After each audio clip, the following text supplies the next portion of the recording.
ஓம் சக்தி. ஓம் சக்தி. ஓம் சக்தி. தர்மம் இரத்தத்தில் ஊறிவிட்ட குணமாக இருக்க வேண்டும்.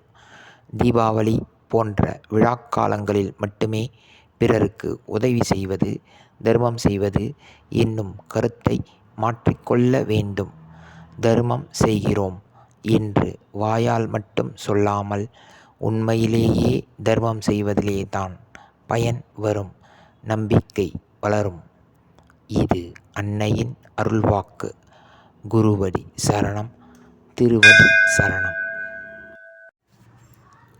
ஓம் சக்தி.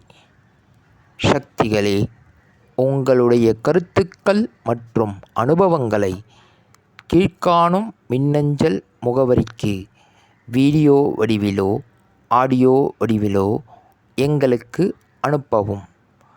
மற்றும் மறுவூர் மகிமை யூடியூப் சேனலை சப்ஸ்கிரைப் செய்யவும். ஓம் சக்தி.